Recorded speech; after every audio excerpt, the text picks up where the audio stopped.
जय हिंद दोस्तों, मैं आपका दोस्त Pushpendra Chauhan read to success channel में आप सभी लोगों का तहे दिल से स्वागत करता हूं। दोस्तों, मैं हाजिर हूं आप लोगों के सामने हिंदी को लेकर के। फटाफट जुड़ जाइए हिंदी पढ़ने के लिए एक कॉपी और एक पेन लेकर के।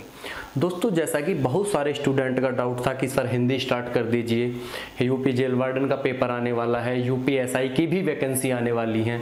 तो दोस्तों, बिल्कुल इस बात को मैंने ध्यान में रखते हुए आप लोगों को हिंदी स्टार्ट कर दिया है। आप लोगों को बिल्कुल भी घबराना नहीं है, प्रत्येक क्लास को देखना है, शुरू से आखिर तक आप लोगों को देखना है। तो दोस्तों, मैं आप लोगों को अब से पहले वर्णमाला और संधि को बिल्कुल 0 टू हीरो लेवल पढ़ा चुका हूं। आप लोगों को वर्णमाला और संधि की वीडियोस को बिल्कुल शुरू से आखिर तक देखना है। आप लोगों को प्लेलिस्ट में जाना है और प्रत्येक वीडियो को शुरू से आखिर तक देखना है। मैं दोस्तों आप लोगों को भरोसा दिलाता हूं कि आप लोगों के सामने एक भी डाउट पैदा होने वाला नहीं है। केवल और केवल आप लोगों को वर्णमाला को भी और संधि को भी 0 टू हाई लेवल देखना है। क्लियर है दोस्तों? आज की जो क्लास में हम स्टार्ट करने जा रहे हैं, हम समास स्टार्ट करने जा रहे हैं। दोस्तों, समास से रिलेटेड बहुत बार क्वेश्चंस पूछे जाते हैं। 2 से 3 क्वेश्चंस जिन एग्जाम्स में हिंदी पूछी जाती है उन एग्जाम में पूछे ही पूछे जाते हैं। कम से कम 2 से 3 क्वेश्चंस आप लोगों की परीक्षा में पूछे जाते हैं। तो दोस्तों, आप लोगों को समास को बहुत ही अच्छे से यानी बेसिक टू एडवांस लेवल पढ़ना है। दोस्तों, आप लोग मुझ पर भरोसा रखिएगा कि बिल्कुल भी आप लोगों का हिंदी ग्रामर से रिलेटेड एक भी डाउट छोड़ने वाला नहीं हूं। आप लोगों का तैयारी कराना मेरा हक है। केवल दोस्तों आप लोगों को करना क्या है, आप लोगों को प्रत्येक क्लास को देखना है। क्लियर है? आइए स्टार्ट करते हैं। तो दोस्तों, जैसे मैंने यहां पर लिखा समास, तो इस समास का सबसे पहले हमें शाब्दिक अर्थ मालूम होना जरूरी है। इंग्लिश में कहते हैं समास को कंपाउंड। अब इसके अगर हम शाब्दिक अर्थ की बात करें तो दोस्तों कहा गया है कि संक्षेपीकरण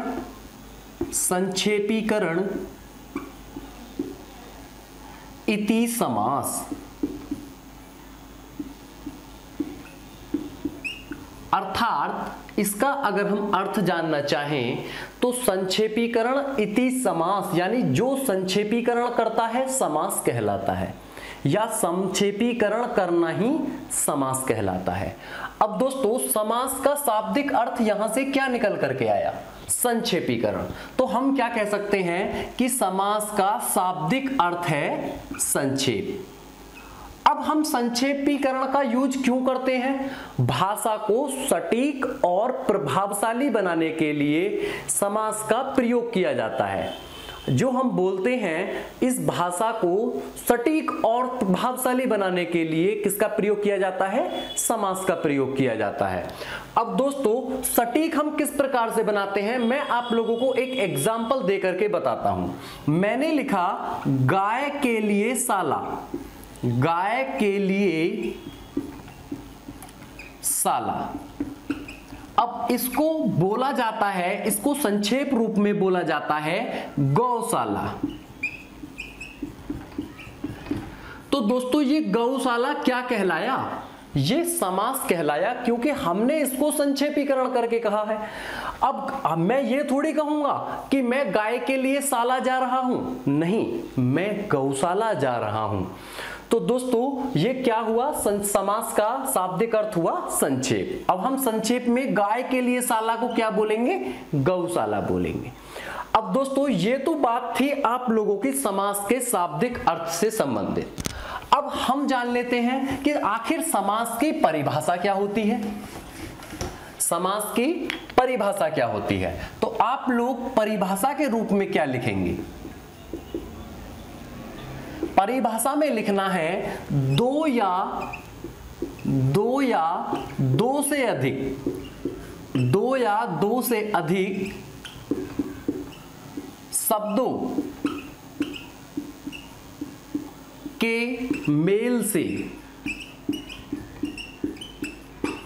शब्द बनाने की प्रक्रिया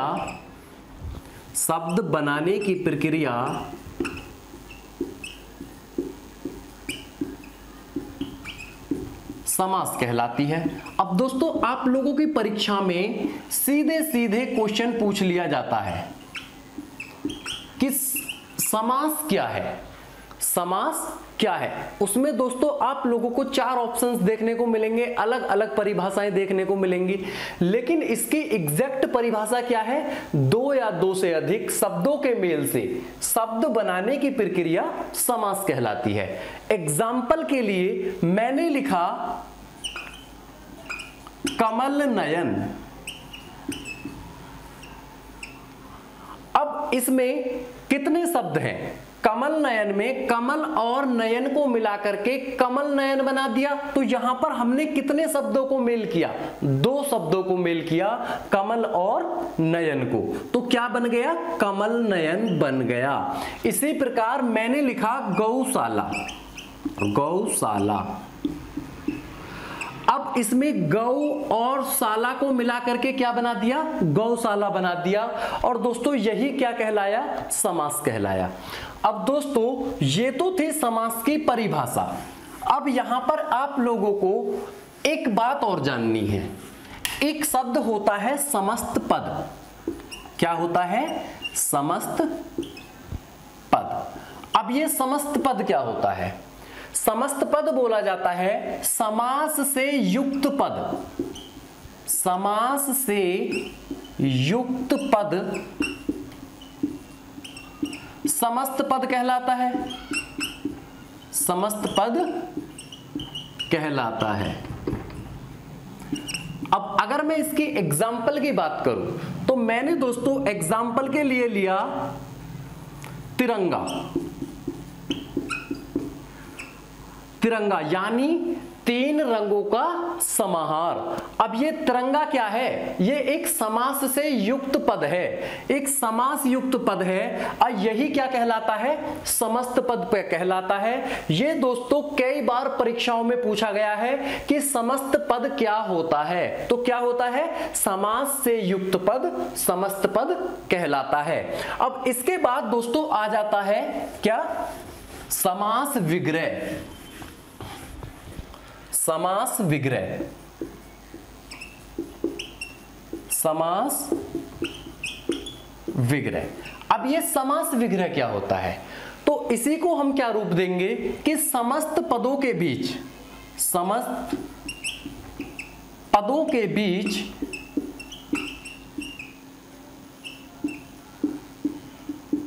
स्पष्टता जानने के लिए, स्पष्टता जानने के लिए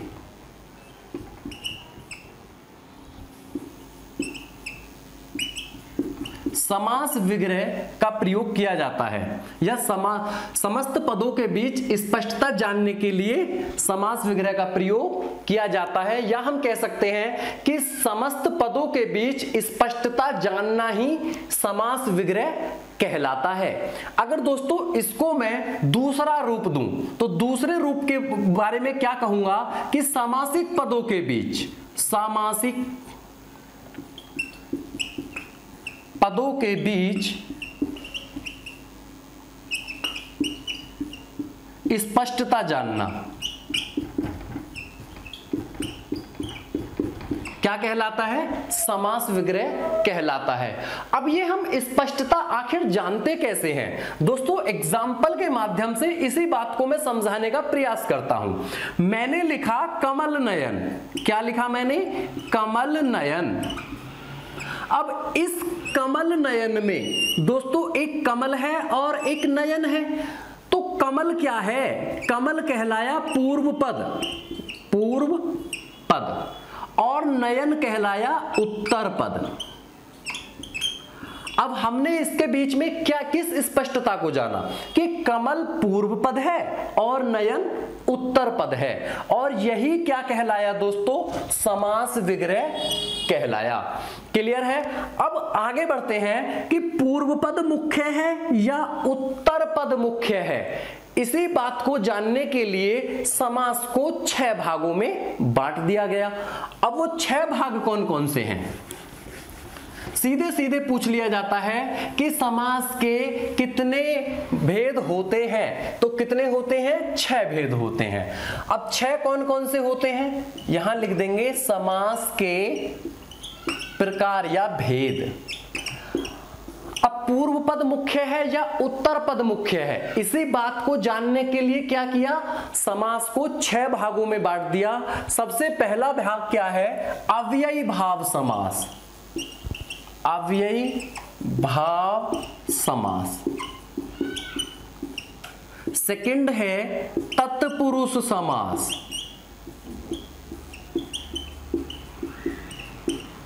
थर्ड है कर्मधारय समास।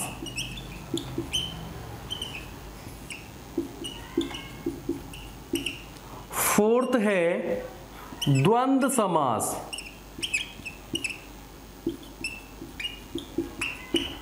फाइव है द्विगु समास। द्विगु समास। और 6 है बहुव्रीहि समास। बहुव्रीहि समास। अब दोस्तों या इसके कितने प्रकार होते हैं, 6 प्रकार होते हैं। अब सीधे सीधे यहां से क्वेश्चन पूछ लिया जाता है कि समास के प्रकार कितने होते हैं, 6 होते हैं। लेकिन अगर आप लोगों से पूछा जाए कि पदों की प्रधानता के आधार पर समास के कितने भेद होते हैं या कितने प्रकार होते हैं, तो पदों की प्रधानता के आधार पर समास के 4 प्रकार होते हैं। उन चारों प्रकारों को हम इस बात को पढ़ने के बाद जानेंगे। क्लियर है दोस्तों? अब सबसे पहले आप लोग हेडिंग डाल देंगे अव्ययी भाव समास। दोस्तों अब सबसे पहले आप लोग हेडिंग डाल देंगे अव्ययी भाव समास। अव्ययी भाव समास।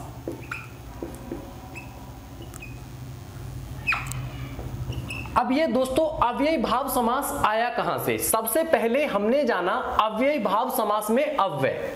अब ये अव्यय क्या होता है, ये अव्यय होता क्या है? अगर हम इसकी परिभाषा की बात करें तो जो शब्द लिंग व वचन के अनुसार, लिंग व वचन के अनुसार नहीं बदलते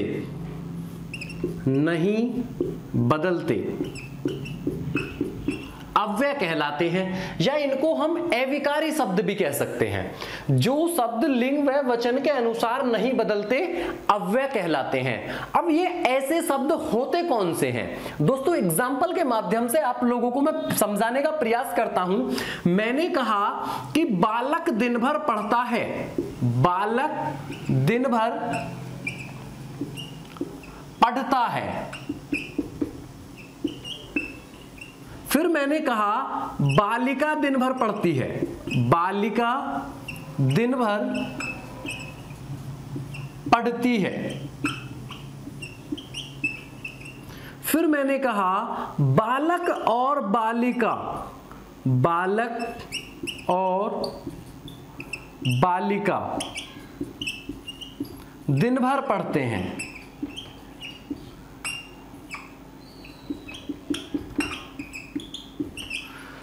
बालक दिन भर पढ़ता है, बालिका दिन भर पढ़ती है, बालक और बालिका दिन भर पढ़ते हैं। अब दोस्तों यहां पर आप लोगों को क्या देखने को मिला? यहां पर आप लोगों को देखने को मिला कि मैंने यहां पर लिंग बदला, बालक से बालिका बना दिया। बालक और बालिका, बालक पुल्लिंग है, बालिका स्त्रीलिंग है। फिर मैंने यहां पर वचन भी भर दिया। यहां पर क्या कर दिया? वचन को भी बदल दिया। अब क्या हो गया? बालक और बालिका यानी बहुवचन हो गए। यहां हमने लिंग को बदला, वचन को बदला, लेकिन क्या दिन भर यहां पर बदला? नहीं बदला। सभी में दिन भर का प्रयोग हुआ है, तो दिन भर क्या कहलाएगा? यहां पर यही अव्यय कहलाएगा। यही क्या कहलाएगा? अव्यय कहलाएगा। दोस्तों इसी अव्यय से क्या बन गया? अव्ययी भाव समास बन गया। अब हम क्या इसकी परिभाषा लिख देंगे? हम इस अव्ययी भाव समास की परिभाषा क्या लिख देंगे? हमें लिखना है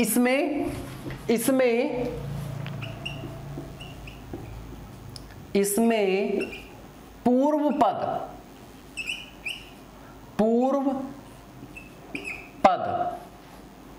प्रधान होता है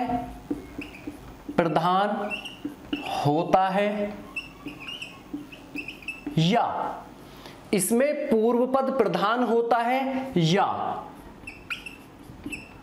और क्या कह सकते हैं, इसमें पूर्व पद अव्यय होता है, इसमें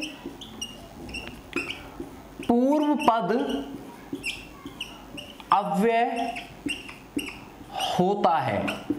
दोस्तों यहां से इसकी दो परिभाषाएं बन जाती हैं, इसमें पूर्व पद प्रधान होता है या कह सकते हैं इसमें पूर्व पद अव्यय होता है। सीधे सीधे आप लोगों के परीक्षा में पूछ लिया जाता है कि अव्ययी भाव समास की पहचान क्या होती है, तो आप लोग क्या बताएंगे, इसमें पूर्व पद अव्यय होता है। अब दोस्तों हम इसको ट्रिक के द्वारा कैसे समझेंगे, इसमें पहचान क्या होगी इसकी, इसमें इसकी पहचान क्या होगी, पहचान के रूप में लिख देंगे जिन शब्दों से पहले अनु आ प्रति भर यथा यावत हर उप निर और बे, जिन शब्दों से पहले ये शब्द देखने को मिल जाएं तो आप लोगों को क्या करना है, तुरंत अव्ययी भाव समास पर टिक कर देना है। क्लियर है दोस्तों। अब आइए इसको हम एग्जाम्पल के माध्यम से समझने का प्रयास करते हैं, इसी ट्रिक का भी प्रयोग करेंगे और हम इसमें इस डेफिनेशन का प्रयोग भी करके देखेंगे। दोस्तों दोनों ही तरीके से हम अव्ययी भाव समास को बहुत अच्छे से जानेंगे। आइए दोस्तों एग्जाम्पल लिखते हैं। तो दोस्तों यहां पर कुछ इंपॉर्टेंट एग्जांपल्स लिए गए हैं अव्ययी भाव समास से संबंधित। आइए प्रत्येक एग्जांपल को परिभाषा के आधार पर व ट्रिक के आधार पर सॉल्व करने का प्रयास करते हैं। दोस्तों सबसे पहला एग्जांपल है यथा संभव, जैसा संभव हो। अब यथा, इसमें प्रथम पद प्रधान है, अगर मैं इस यथा को यहां से हटा दूं तो दोस्तों बचेगा संभव। अब संभव क्या, कुछ पता नहीं है, तो दोस्तों यथा लगने से इस यथा पूरे वर्ड की वैल्यू बढ़ गई। अब क्या हो गया, यथा संभव हो गया। और मैंने आप लोगों को पहचान भी बताई थी कि जिन शब्दों से पहले अनु आ प्रति भर यथा यावत हर उप निर बे, तो दोस्तों वहां पर हमें मैंने यथा भी आप लोगों को बताया, तो यथा से क्या पता चला कि ये एक अव्ययी भाव समास है। इसी प्रकार प्रति, अनु आ प्रति भर यथा यावत हर, तो प्रति भी मैंने आप लोगों को बताया ट्रिक के माध्यम से, प्रति पल यानी प्रत्येक पल, तो ट्रिक के माध्यम से भी क्या बताएंगे, अव्ययी भाव समास ही बताएंगे। प्रतिदिन, दिन दिन, तो दोस्तों प्रति लगने से क्या हो गया, अव्ययी भाव समास हो गया। यहां पर प्रथम पद की ही प्रधानता है। बेकसूर, अब बेकसूर यानी बिना कसूर के, अब बे यहां पर क्या है, इस प्रथम पद की यहां पर वैल्यू है, अगर मैं इस बे को हटा दूं तो बचेगा क्या, कसूर। अब कसूर क्या है, कसूर क्या, बेकसूर, बिना कसूर के, तो इस बात से क्या हुआ, यहां पर बेकसूर शब्द की वैल्यू बढ़ गई बे लगने से। इसी प्रकार यथा, अब यथावसर, अवसर के अनुसार, यथा समय, समय के अनुसार, यथा सामर्थ्य, सामर्थ्य के अनुसार, बेमन, बिना मन के, बेरोजगार यानी रोजगार के बिना, बे नकाब यानी बिना नकाब के। आजकल लॉकडाउन चल रहा है, बिना नकाब के बाहर निकलने पर पुलिस वाले क्या करते हैं, टैटू छाप देते हैं। तो आप लोगों को बिना नकाब के घर से बाहर नहीं निकलना है, नहीं तो पुलिस वाले आप लोगों को टैटू छाप देंगे। भरसक यानी भरसक, जितना हो सके, कहते हैं कि भरसक प्रहार किया, उसने भरसक प्रयास किया, तो दोस्तों जितना हो सके उतना प्रयास किया, तो भरसक। इसी प्रकार अनु आ प्रति भर, मैंने आपको ट्रिक में भी बताया है, यानी यथा भी ट्रिक में बताया है, बे भी ट्रिक में बताया है, आपको भर भी ट्रिक में बताया है। दोस्तों एक बात आप लोगों को ध्यान रखना है कि ट्रिक कभी भी अपने आप में 100% नहीं होती है। ये ट्रिक जो होती है एक मोह माया है। ये ट्रिक क्या है, एक मोह माया है। आप लोगों को ट्रिक का इस्तेमाल तब करना है जब एग्जाम्पल में ट्रिक दिखाई पड़ रही है, वरना आप लोगों को दोस्तों बेसिक तरीके से यानी परिभाषा के अनुसार ही सॉल्व करने का प्रयास करना है। आजीवन, आजीवन मतलब जीवन भर, यथा विधि, विधि के अनुसार, प्रति वर्ष यानी हर वर्ष या प्रत्येक वर्ष। बेवफा, जो वफादार ना हो, बेवफा का मतलब है जो वफादार ना हो, बेवफा यानी बिना वफादारी के। आजन्म, जन्म से लेकर, सकुशल यानी कुशलता के साथ। अब मैंने आप लोगों को ट्रिक में से नहीं लिखवाया था, तो अब आप लोग से को भी ट्रिक में ऐड कर लेंगे। इसके बाद से परिवार, परिवार के साथ। अब दोस्तों मैंने क्या बताया, इसमें प्रथम पद प्रधान होता है, प्रथम पद अव्यय होता है। अब दोस्तों अगर मैं इस से को यहां से हटा दूं तो बचेगा क्या, कुशल। अब कुशल का क्या है कुशल, नहीं पता। से कुशल लगने से पता चला कि ये कुशलता के साथ यानी अपनी खूबी के साथ वो चल रहा है। क्लियर है। सह परिवार, वो अपने परिवार के साथ में चल रहा है। अगर मैं इस परिवार को ही रहने दूं तो परिवार से क्या समझ में आता है, एक परिवार है, बस ये समझ में आया। लेकिन इस से लगने से पता चला कि परिवार के साथ ही आना है। क्लियर है। तो इसमें क्या हुआ, प्रथम पद की प्रधानता हुई। इसी प्रकार बेईमान, बेईमान, बेईमान बिना ईमान के, बेशक बिना शक के, अनुरूप रूप के अनुसार, हाथों हाथ, हाथ ही हाथ में। अब दोस्तों मैंने आप लोगों को हाथों हाथ, इसमें ट्रिक काम नहीं करेगी क्योंकि मैंने आप लोगों को ट्रिक में कुछ ऐसा लिखाया ही नहीं है कि हाथों भी आएगा। तो हाथों हाथ से पता चला कि हाथों लगने से, अब मैं इस हाथों को यहां से हटा दूं तो बचेगा क्या, हाथ बचेगा। अब हाथ से क्या समझ में आया, ये एक हाथ है, बस ये समझ में आया। लेकिन हाथों हाथ, वह हाथों हाथ ही ले गया, वह उस काम को उसने हाथों हाथ ही कर दिया। तो पता चला हाथों हाथ लगने से, इस हाथों के लगने से इस हाथ की क्या हो गई, वैल्यू बढ़ गई। आगे निसंदेह, निसंदेह यानी संदेह के बिना। अब इस नी के लगने से क्या हुआ, इस संदेह की वैल्यू बढ़ चुकी है यानी नी की प्रधानता है। तो दोस्तों ट्रिक में आप लोगों को नी को भी काउंट कर लेना है। दोस्तों उम्मीद करता हूं आप लोगों को ये सभी एग्जाम्पल्स समझ में आ गए होंगे।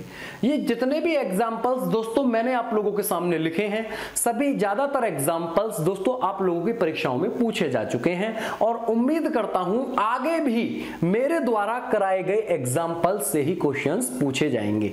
क्लियर है दोस्तों। उम्मीद करता हूं आज की क्लास में आप लोगों को समझ में आ गया होगा। यदि आप लोगों को मेरा पढ़ाया वो समझ में आया है तो वीडियो को लाइक कर दीजिए, शेयर कर दीजिए तथा दोस्तों हमारे इस चैनल रीड टू सक्सेस को सब्सक्राइब भी कर दीजिए। धन्यवाद दोस्तों।